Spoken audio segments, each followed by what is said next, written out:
What if I told you some heroes in Mobile Legends don't care if it's a 1v2, 1v3 or even 1v5. They just walk in, press a few buttons and everyone else disappears.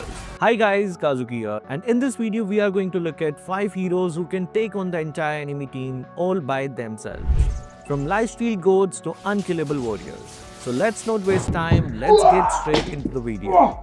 Let's start the video with Alucard. Alucard is one of the best heroes in the meta right now. He's the perfect 1v5 monster, and what's crazy is that he hasn't even received any new changes in his kit. Somehow he's crept back into the spotlight, dominating fights just like the Dracula we used to fear back in 2018 and 2019. His chase potential is ridiculous and his sustain is through the roof, and even if enemies build anti-heal, he can still lifesteal his way through a 5-man collab. Thanks to the AoE nature of his skills, Alucard gets an absurd amount of spell vamp and burst damage all at once.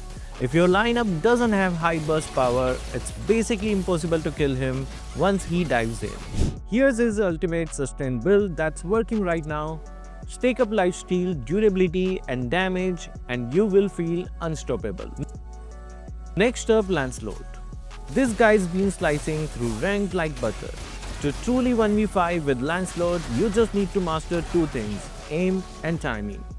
Specifically knowing when to use his second skill to dodge crowd control. Earlier, the cooldown on his first skill passive made it harder to go all in, but now that's restriction gone.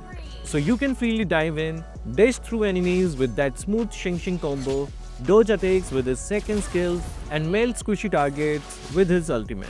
He is nearly impossible to catch thanks to his first skill resets and the mobility that comes with it. And it's not just theory, his high band rate in mythic ranks speak for itself. Lancelot is currently the 4th most banned hero across the entire meta, and for good reason. Make sure to build Warwick soon, it's vital for him to become a god, the sustain is vital, and make sure to save your second skill, and before going in, it will help you dodge a lot of damage. Here are the recommended builds and emblems that make Lancelot untouchable, maximizing cooldown, reduction, penetration and sustain. Moving on, Ruby. Of course she is on this list, how could she not be? Ruby is one of the most annoying heroes to fight if you know how to time her skills right. The sustain in crowded team fights is absolutely ridiculous. No matter how much you hit her, all she needs is one perfectly timed second skill, and boom, her HP shoots back up like she never even took damage. She is not just hard to kill, she is a brick wall with a side. Ruby can weave in and out of fights, controlling the field with constant CC while healing herself non-stop. In the EXP lane, only a handful of heroes can even put up a decent fight against her. And her map rotation speed is exceptional too. So if you're looking for someone who brings both insane CC and incredible sustain, Ruby is your girl. She can literally 1v5 if you play her right. Ruby thrives between multiple enemies, so never pick fights whenever there is nothing to leech life off. Make sure to always have your passive stacks active, and after a few minutes you can sell your boots thanks to her passive. Here are the recommended builds and emblems to make Ruby the unkillable monster she is meant to be. Next we have got Lapu-Lapu. Our Filipino warrior has been excellent in the current meta. He is the definition of 1v5 hero in the current meta. So yeah, this list would be incomplete without him. He's been quietly climbing the meta ever since he got buffed 2 patches ago. And right now he's one of the best balanced fighters in the game. He's tanky, has great sustain and deals a surprising amount of burst damage. What really makes Lapu-Lapu dangerous is his built-in CC immunity. His skills let him charge straight into fights without worrying, without being locked down. And when he switches into his ultimate form, he becomes an absolute menace, dashing, slashing and healing through all incoming damage. And his first skill also has great spell vamp.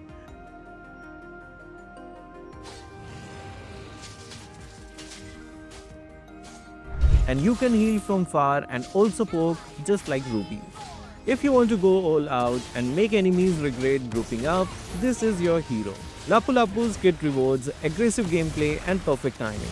Use his second skill to absorb incoming hits and then unleash his ultimate for maximum chaos. This is the build setup you should be running if you want to turn him into an unbreakable frontline who still hits like a truck. And finally, we have Alice. She's been revamped, buffed, and honestly, she is completely new hero now. The new Alice should be played more like a tank mage hybrid, and trust me, she's way stronger than she looks. Her old ultimate has now become her passive, which means she constantly gains sustain just by collecting blood orbs, and this sustain takes insanely fast in team fights. Her new buffs also made her far from mobile, so she can now keep up with the fast-paced fights without falling behind. Her new ultimate isn't just flashy, it's a true finisher. You can use it to burst down enemies in the middle of fight and trigger your passive healing at the same time. That combination gives Alice some of the best self-sustain in the entire game right now. If you build her with durability and cooldown reduction in mind, she becomes a literal nightmare to kill. Whether she is the front line or diving the back line, Alice just keeps draining and healing over and over like an unending crimson storm. Alice's ultimate is a little bit difficult to learn. So either save her first skill or flicker, you will have to play mind games with your enemies, and tank build is the way to go. Because she gets damage of it. And you need to know how to kite. Overall she is harder than before, but I think she's also more fun than before. What do you think? Comment down below. Here's the current optimal build to make your revamped Alice a walking fountain of HP. And that wraps up our list of top 1v5 heroes dominating the current meta. Now tell me, which one do you think is the hardest to kill right now? Have you tried out the revamped Alice yet? And which of these heroes do you want to see get nerfed next? Drop your thoughts down in the comments. I will be reading through them all. So that will be all for this video. Thank you guys for watching. Keep supporting Kazuki Official.